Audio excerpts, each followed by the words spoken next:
Generál Pavel není jen válečný hrdina, ale také respektovaný světový diplomat. Jak by řešil střet zájmu Petr Pavel?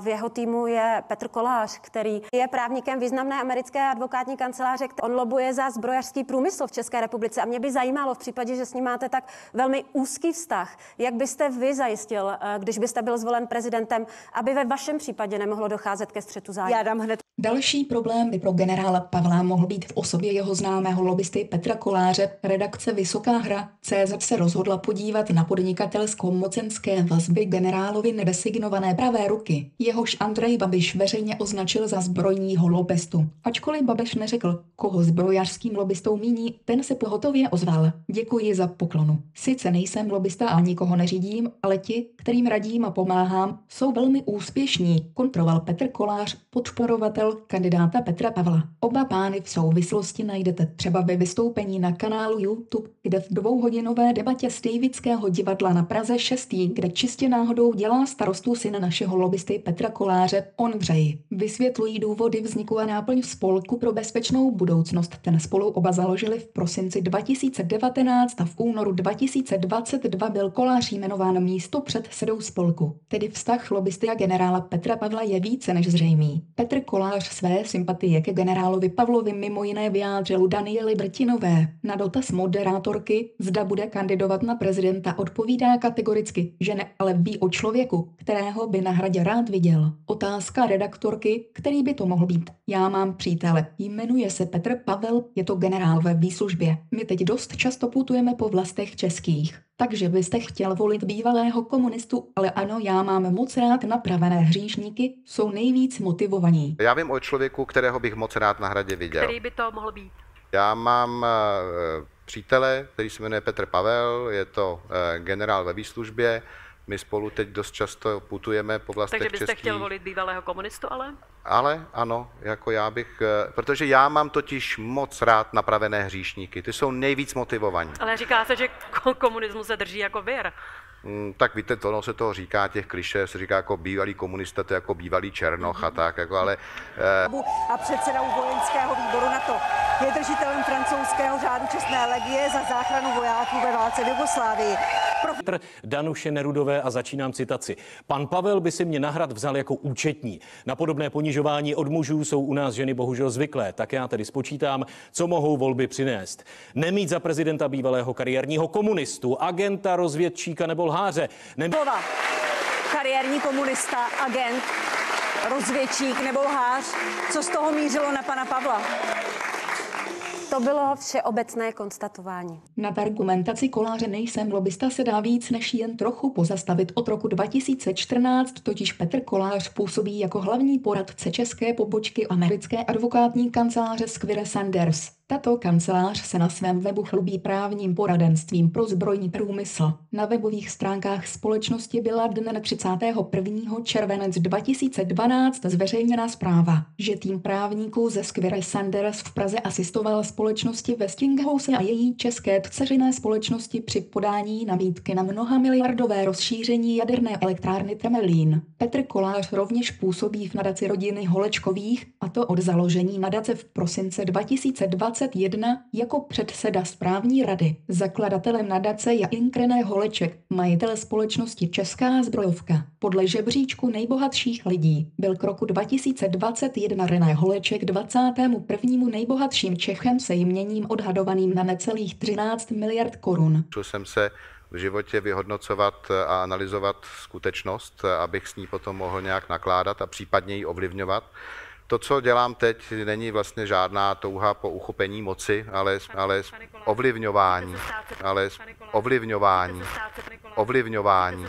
Halo, pane Volnere, otevřete si Google. Takže pan Petr Kolář jako bývalý velvyslanec v USA je napojen na největší lobbystickou kancelář s vazbami na vládu Spojených států amerických, prosazující americké zájmy po celém světě. V České republice tyto zájmy hájí ambasáda Spojených států. Budeme se věnovat teorii a souvislostem, kde nám nakonec vyjde závěr, jak došlo k nasrání Číny a Rusa v zájmu ambasády USA. Vezmeme si jenom jediný záměr z mnoha záměrů a zájmů Spojených států amerických u nás. Projekt zkrachovalé firmy Westinghouse, která jako hlavní firma USA zaměstnávající 6 000 zaměstnanců zkrachovala, zanechala obrovské dluhy a vláda Spojených států amerických se jí snaží zachránit budoucími zakázkami ve střední Evropě. U nás Spojené státy zajímá Temelína nový blok za 300 miliard korun. Úkol pro lobbysty je jasný, dostat ruské konsorcium ze hry. Otázka zní, jaké mohou být provize. Při 1% to dělá 3 miliardy korun jenom za Temelín. Píše se rok 2010 a začíná velká hra. Začíná akce číslo 1,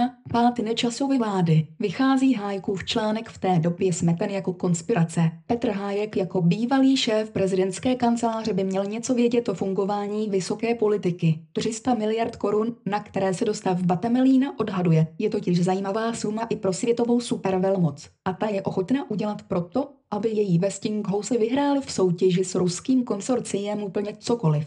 Klidně i svrhnout českou vládu, což se jí ostatně už podařilo. Časopis Týden bývalý premiér Petr Nečas si nad svou vládou sám podepsal ortel ve chvíli, kdy začal uvažovat o možné dostavbě jaderné elektrárny Temelín za přispění ruských prostředků. Údajně se měla spustit vlna dezinformovaných amerických tajných služeb, které pokládaly za jednu z priorit rychlenou změnu vládnoucí síly v České republice. S touto teorií přišel časopis Týden, který tvrdí, že možný cílem tajných služeb bylo zvrátit hru o dostavbu Temelína. Američané podle Týdne zvýšili činnost svých zpravodajců, což vedlo k následnému pádu Nečasovy vlády. Byli přesvědčeni, že nový kabinet Miroslavy Němcové, který nakonec prezident Zeman odmítl jmenovat, s čímž rozhodně nepočítali, bude na jejich straně, dodává zdroj Týdne a tvrdí, že ve výroční zprávě Bezpečnostní informační služby za rok 2013 by se měla informace potvrzující zvýšenou aktivitu amerických zpravodajců objevit. Cíl Američanů je jasný: nepustit Temelín Rusům. Nečas si totiž podle něj podrhl stoličku, když začal objektivně zvažovat temelínskou nabídku ruské strany. Zájmy USA protlačit Westinghouse jako firmu, která dostaví Temelína, získat obří zakázky i pro další subdodavatele a uplatnit nejen ekonomické, ale i strategické zájmy. Fakta a otázky. Vyhlásil Nečas objektivně zvažovat temelínskou nabídku ruské strany? Ano. Toto rozhodnutí nevyhovovalo americké ambasádě? Ano. Padla vláda a dodnes není nikdo za skandál odsouzený? Ano. Stříkalo šampaňské na ambasádě? Ano. Pod čarou je třeba uvést, že u nás 40 let spolehlivě funguje 9 ruských jaderných reaktorů.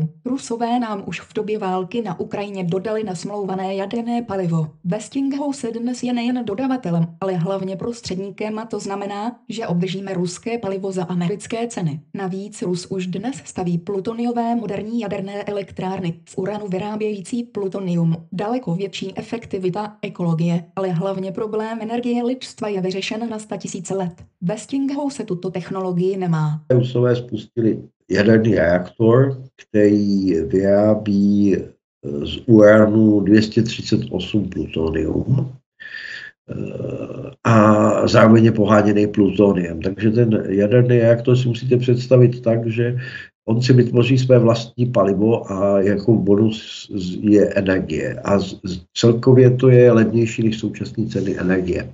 A uranu 238 je ve světě těžitelného na 100 000 let.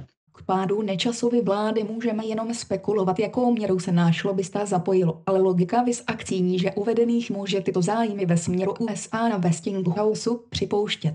Než přejdeme k dalším akcím lobbysty, tak prosím použijte logiku souvislostí jako vytvoření závěru a položení si otázky. Jede v tom všem náš lobbista se Světlanou v zádech a synkem, starostou za TOP 09, a jak je generál loutkovým produktem, který lobbista uvedl na scénu, budu maximálně stručný, ale laicky chci vypíchnout ještě rychlou kurz lobbinku. Co takový lobbista musí mít, aby uspěl? První krok jsou média a navenek konání dobra pro společnost a vytvoření si pozitivní image. Evropské hodnoty, neziskovka s milionovými dotacemi, podporující mediální obraz EU a sítí přátelských médií, včetně České televize. Náš lobbista se začlenil do řídících struktur této organizace a splnil tak hned 3 cíle. Spřátelená média, konání dobra a vliv na EU. To, že evropské hodnoty založil český pornoherec, nebo že přes tyto a podobné struktury jsou dotovaná takzvaná přátelská média dělají školení novinářů a besedy na školách, to je na další video. Pak musí ovládnout Senát a sněmovnu. Senát nejlépe tak, že se stane za 5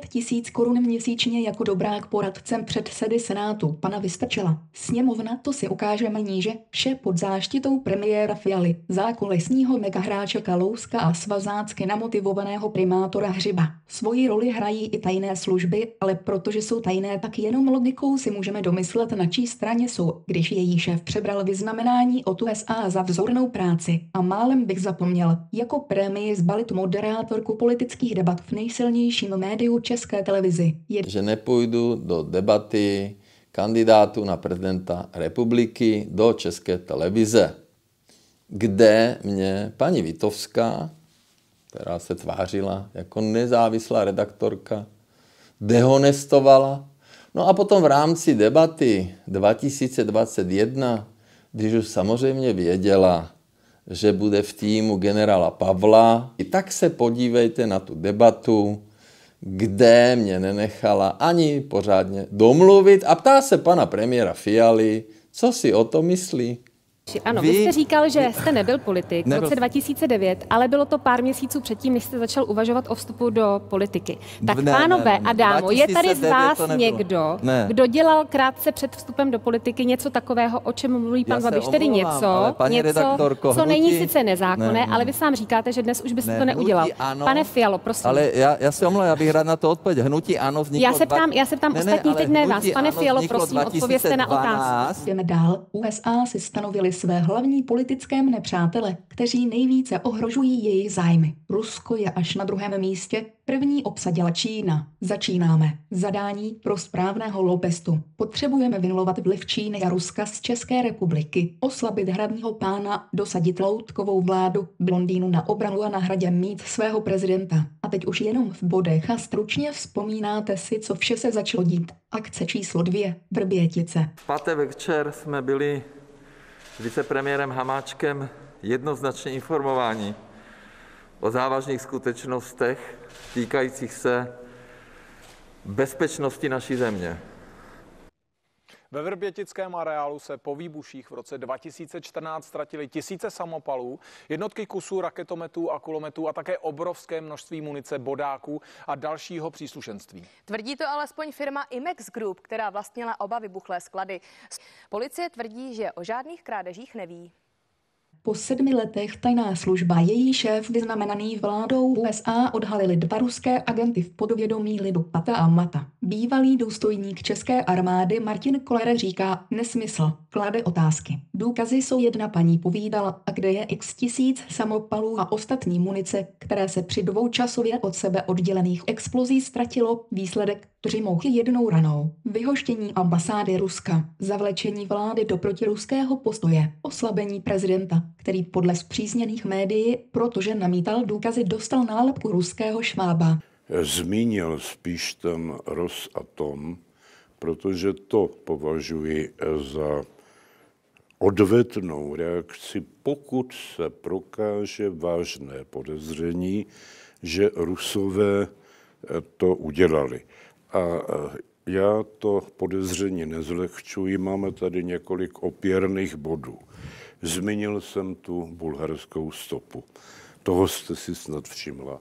No a kromě toho já se prostě od začátku ptám, a co ti 2 Rusové, Pat a Mat, kteří jsou podezřelí z otrávení Skripala, tady vůbec dělali? K čemu tady byli? Určitě tady nebyli jako Turos. Takže ano, důvody pro vážné podezření zde nesporně jsou, ale je to podezření. A každé podezření máte buď potvrdit, nebo vyvrátit. Podotýkám, že i přes výzvy se k nám nepředal žádný stát EU k uvalení sankcí na Rusko a hradní pán odmítl povýšit šéfa tajné služby. K Vrběticím opět můžeme jenom spekulovat, jakou měrou se náš lobista zapojil, ale logika vys akcí níže uvedených může tyto zájmy ve směru USA na Westinghouse opět připouštět. Kvízová otázka, kde opět bouchaly šampaňské. Akce číslo 3. Nasereme Číňana. Miloš Vystrčil jako jeden z prvních v EU přednáší projev na Tchajwanu. Otázka, Poradil mu to náš lobista za 5 000 měsíčně a jako na zavolanou primátor Hřib, pirát, komunální politik, začíná dělat zahraniční politiku a vypovídá smlouvu o partnerství Číně. Lobista sklízí pochvalu a naše největší firmy v Číně Škoda Auto a PPF zaznamenávají prudký pád. Výsledek omezení čínského obchodu a zvednutí obchodu s USA, především čipy a technologie, sítě 5G z bezpečnostních důvodů, konec čínského giganta Huawei. Podotýkám, že v Německu proběhla aféra s odposlechy vysokých politiků a premiérky Merkelové koordinovaných ambasádou USA, opět o nálepkovaný hradní pán, který loboval za spolupráci s Čínou a chtěl vyjednat Česko jako hlavní zemi pro Čínu v rámci budování hedvábné stezky. Vše ukončil Vystrčilův projev nad Tchaj-wanu. Dnes tento projekt převzalo Maďarsko. Kvízová otázka, kde bouchaly šampaňské. Akce číslo 4, Koněv a Vlasovci. Tady vůbec nemusíme pochybovat o zapojení našeho lobbysty. Nápad mohl klidně vzniknout na nedělním obědě u Kolářů. Taťka lobbista, jeho synek Ondřej, starosta na Praze 6 v triku Kalouskova TOP 09 a za média Světlaná, přítelkyně taťky. Jestli na kávičku přijeli USA vyznamenaný šéf tajné služby a pornoherec za evropské hodnoty, můžeme opět jenom spekulovat. Na scénu nastoupil synek Ondřej, starosta, Pavel Novotný, starosta, primátor Hřipa, Světlana s vlivem na Českou televizi plus neziskovce evropské hodnoty Vděčná média. Ondřej zlikvidoval Koněva, Pavel na lešenářskou trubku dal Tamčíka, zvolal Sláva Vlasovcům. Jako jediná organizovaná vojenská síla nám na pomoc zjištně. Bejt to nacistické zrůdy, stejně jim postavím samozřejmě desku. Ty dvě zrůdy by tady vůbec o tomhle neměli mluvit. Hřib pirát přejmenoval ulici ambasády Ruska po disidentovi jako provokaci. Poté opět nastupuje vyznamenaný šéf tajné služby a Reflex otevírá kauzu hrozícího nebezpečí otravy novičokem našich kluků. Pavel jede multikárou hodit nasrávací dopis na ruskou ambasádu za účastí našich EU médií a pak dorazí Rusa v ruské televizi. Kluci dostávají státní ochranku, aby se vše za měsíc ukázalo, že vyznamenaný šéf tajné služby důkazy opřel o argument, že mu to někdo řekl. Reflex utržil ostudu, ale cíl byl splněn. Rusáci nás dali na druhé místo po USA v kategorii nejvíce nepřátelská země Ruska. Hradní pán je definitivně vyřízen a asi i nějak zdiskreditován, protože škrtne Čínu a později vyznamená našeho hrdinu Volodymyra Zelenského. Vymalováno, hotovo a pozor kvíz, kde opět bouchají šampaňské. Naše putování po logistických souvislostech by mohlo končit. Musím však ještě pod čarou zmínit, co cvrlikají vrabci na střeše, že náš lobista jen tak v dobré víře založil diverzní skupinu na posílení revoluce v Bělorusku a z našich peněz tam doručil miliony korun. Peníze šly západem podporované Světlaně Cichanouské, která měla být dosazena za demokratickou prezidentku Běloruska. Bohužel revoluce klukům nevyšla. Lukašenko se ukázal jako šachista, kde mu celý západ nesahá ani po kolena. A naše podporovaná Světlana si v exilu pronajala celé patro luxusního hotelu Hilton. A teď blbá poznámka, on náš disident Václav Havel přetékal dolary a zásadně jezdil v Mercedesu. Jak dnes vypadá nedělní oběd u Kolářů, můžeme jenom spekulovat. Víme jen, že tam sedí i náš generál s lobistou, který o nich říká, že jsou jako dvojčata. Mají rozehranou vysokou hru a generál je vděčný kamarád. Fejetonista by napsal, lobista si odškrtává Westinghouse, je to doma. Moje zbrojařské firmy, kde jsem poradcem, poznámka, určitě ne za 5 000 měsíčně jedou díky tomu Rusovi na 600%. Kluci z USA slíbili provizi za těch 25 stíhaček a Fialovi za to musím vyřídit setkání s Bidenem a jeho synem Hunterem. Ministryně obrany je naše blondětá holka a... Mimochodem tanky Leopard, a teď mě mrzí, že tady není Vlastík Válek, protože to je jeho nejoblíbenější tank. Vy určitě víte, že pan ministr zdravotnictví rád hraje tankové hry, takže já mu interně říkám Leoparde. Tak Vlastík Válek je naprosto nadšený z toho, že právě tento tank bude ve výbavě naší armády. A musím říct, že tady opět i on mě ubezpečil, nejenom vojáci a nejenom odborníci, ale i lidé, kteří mají rádi tankové bitvy, že je to přesně ten model, který se dá modernizovat právě až do té 7.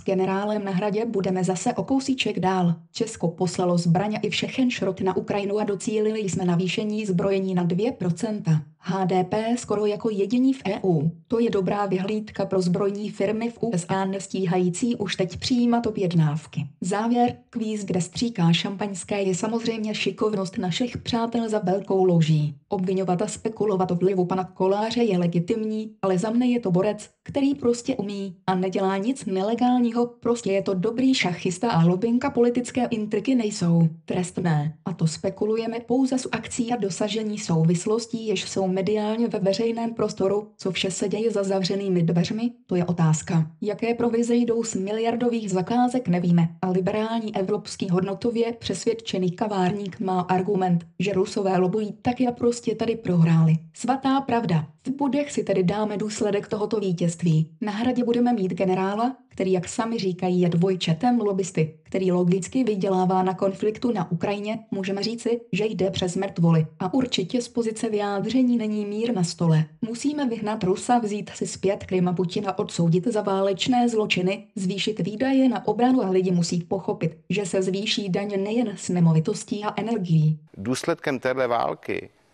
až Putina porazíme, by mělo být mimo jiné to, že je vypráskáme z Kaliningradu. Poletí raketa za 3 minuty, to je podle vás bezpečnost? To myslíte vážně, pane 3 minuty? No, samozřejmě, pokud poletí 3 minuty do Moskvy, tak je to správně. Výborně, tohle si zaznamenejme. Aniž by naši politici, včetně ministryně obrany, čekali na nějaké vyšetření vůbec, co se stalo, tak okamžitě začali sedat do tanků a zatahovat v podstatě Česko do války. Okamžitě jdeme válčit. Článek 4 i 5 na to dokonce. Nevěřím, že Rusko zaútočilo na Polsko omylem. Je to buď záměrná provokace nebo důkaz, že Rusáci mají ve všem naprostý bordel, ale omyl se tomu říkat nedá. Polsko může nechat svolat mimořádné jednání Rady NATO, není na co čekat. Víte, co ti myslí, že není na co čekat? Okamžitě válka NATO proti Rusku. Podívejte se tady, Tomáš Zdechovský, europoslanec lidovců a místopředseda vládní strany. Podívejte se na něj, už taky maskáčí v tom baretu. Odpověď států na to bude tvrdá a nekompromisní. Vražda civilního obyvatelstva v Polsku nezůstane bez odpovědi. Pojďme to pojmenovat přesně. Ruské rakety zasáhly Polsko, Polsko je členem NATO, NATO musí reagovat, a to tvrdě a nekompromisně. Jedině tomu Putin rozumí. Ministryní obrany, protože to už není samozřejmě legrace, co to je za vládu diletantů a za politiky diletantský, když skutečně v takhle choulostivý, závažný věci nepočkají na to, aby vůbec dostali nějaký věrohodný informace, co se stalo. Oni to vařili úplně z vody, prostě vyhlašovali válku z vody jako nějakou perverzní zálibu. Já vím, že oni jsou na to nadržený, prostě, že tu válku chtějí. Já to nechápu. Všechny vlády se snaží válku na poslední chvíli odvrátit, prostě, ale tyhle do té války opravdu Česko ženou. A zvídavějším můžeme doporučit souvislosti mezi zájmy USA nejen v Česku, ale celé Evropě. Kluci američtí jsou geniální v této hře. Evropa se přišla o zbraně a objednává nové v Spojené státy americké. Kluci nám zablokovali Nord Stream a Evropa objednává jejich 4x dražší plyn. Evropa má problém s konkurenčním pádem svých firm a kluci vyhlásili pobídky na přestěhování průmyslu do Spojené státy americké. A výsledek: před válkou byla Evropa o 3% růstu před Amerikou. Dnes už o 2% pokulhává a to jsme na začátku této v zájmu USA rozjeté akcičky. Co nám České republice a lidem jako ní říkají proruským švábům a neinteligenci svenkova tato politika přináší? Westinghouse, zkrachovalá firma bez zakázek se starou technologií za gigaceny. Stíhačky 25 kusů. Zagooglujte a zjistíte, že jsou zaostalé, poruchové a předražené. Strategicky pro nás nevhodné místo obranné zbraně útočná. Jedinou výhodou je, že můžou nést jaderné hlavice. 2% na obranu nedává ani bohaté Německo. Drahé energie a konec levného ruského plynu. Česko jako nekonkurenceschopné uspět na světových trzích. Škodovka se propadla v Číně. Opustili jsme ruský trh, 5% exportu a našich 15 000 tramvají přebírá údržbu Siemens. Naše obráběcí stroje nahrazuje Čína. A takhle by jsme mohli argumentovat a debata spekulovat ještě dlouho. Rusko, nerusko, musíme si položit otázky. Vyhovuje USA válka na Ukrajině? Odpověď je jasné ano. Plynový, ropný a zbrojní průmysl má jižně. Je náš lobista kromě jiného spojen s ambasádou a zájmy USA? Odpověď je ano. Vyhovuje mu jak zbrojnímu lobistovi dlouhý konflikt na Ukrajině? Odpověď je ano. Dal na trh generála, navodí si ho za ručičku? Odpověď je ano. Republika už je od Rusů a Číňanů vyčeštěná, jaký je budoucí zadání pro našeho lobistu. Vojenská základna USA v Mošnově, objednávky nových zbraní v Spojené státy americké, dělat propagandu, pomoci vyzbrojování konfliktu, pracovat na nových budoucích konfliktech v Evropě, začlenit nejbohatší USA fond do skupování díky krizi exekučně levných nemovitostí, tak jako na Ukrajině. Když vidíme, kdo řídí kdo ho nalezl, kdo ho vytváří, jako Petr Kolář. Petr Kolář, no tak to je starý exponent, agent Spojených států, zástupce jedné z největších právních kanceláří a zbrojařů Spojených států. Za vším hledej peníze, říká Milton Friedman.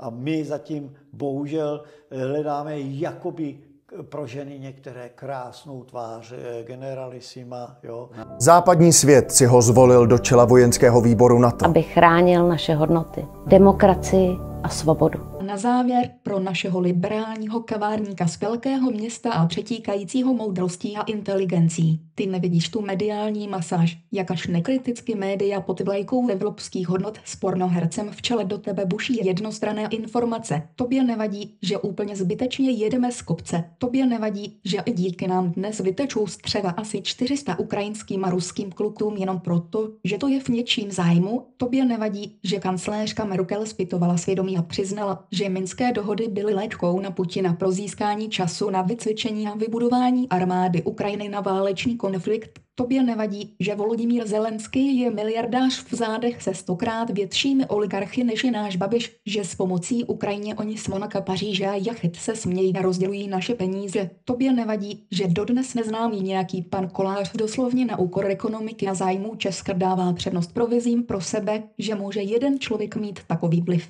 Tobě nevadí, že generál je jeho marketingový produkt, šachová figura pro další hry. Tobě nevadí, že ač si teď bohatý a v kavárně liberální bubliny uznávaný Evropan, že budeš platit brutální daně z nemovitostí a nebo od tyto daně zvednutý nájem, že nedosáhneš na hypotéku, že tvůj bůh Petr Fiala nás dostal jako nejvíc sebedávající a trpící zemí v rámci EU. Můžeš si klást otázku, proč země počtem velikostí obyvatel velkého města v Evropě potřebuje 25 zastaralých stíhaček a mohl bych pokračovat. Závěr. Nemít za prezidenta bývalého kariérního komunistu, agenta, rozvědčíka nebo lháře. V jeho týmu je Petr Kolář, který on lobuje za zbrojařský průmysl v České republice. A já jsem přesvědčená, že tím kandidátem a jediným kandidátem, kdo ho má, je Petr Pavel. Prosím, přijďte k volbám a běžte volit.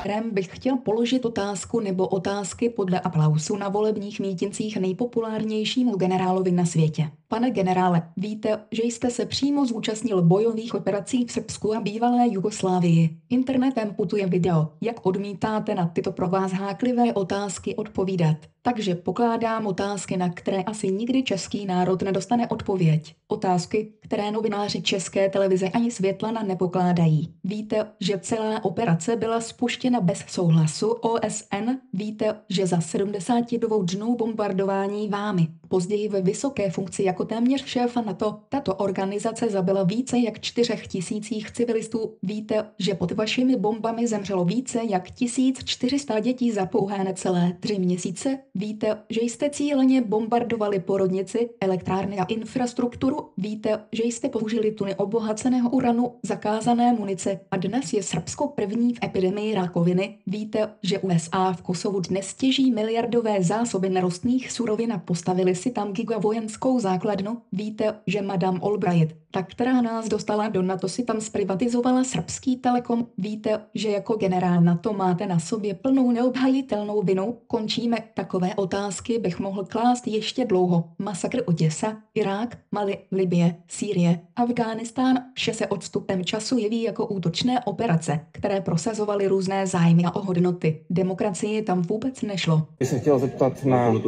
Ukrajinu. Proč? Vy jste veřejně činná osoba, kandidát na prezidenta, já si myslím, že vás... se to takhle nelíbí. Ale vám se to nelíbí, ale vy kandidujete na prezidenta, takže já na to mám nárok a jako... Ale vám vy nemáte nárok na nic.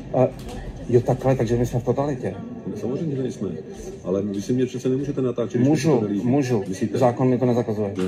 Ne. A GDPR... To není GDPR. Vy jste veřejně činná osoba a kandidát na prezidenta. Jste? Jestli Srbsko třeba bylo v pořádku, kdy se bombardovala infrastruktura a tak dále. A ne, pán chce poslouchat. A jestli víte 2. května, jestli víte 2. května 2014, jestli víte, že byli vyvražděni Rusové v domě odboru. Jasný. A Donbas, kde byli vyvražděni lidi jako... Nebudete odpovídat? Stačí vám podpis? Nechce to odpovídat. Ne. Nechce to odpovídat. Ne, samozřejmě, že ne. Jako bro... Na tohle ne. Nechce to odpovídat. Ne, samozřejmě, že ne. Jako bro... Na tohle ne. A Srbové samozřejmě uznat nezávislost Kosova nechtěli, Američané chtěli, možná kvůli tomu, že tam byly nerostné doly s nerostným bohatstvím, tehdy za $600 miliard.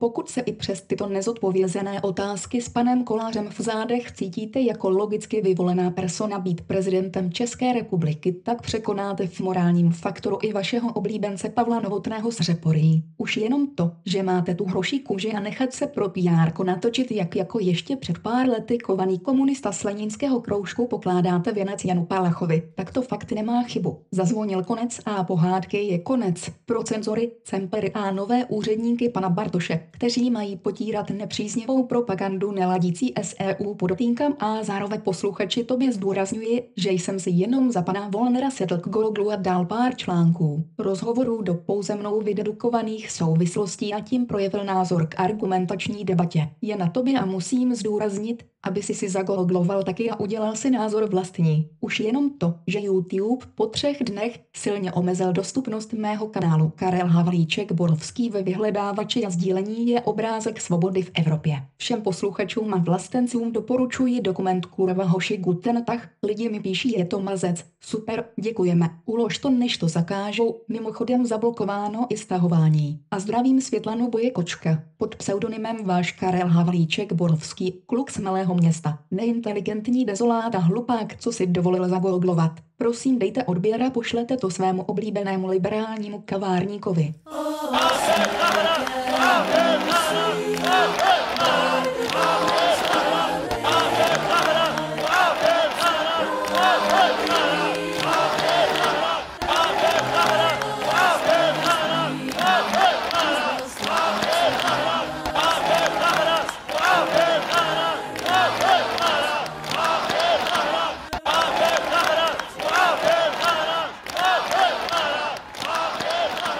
Opravdu moc děkuju.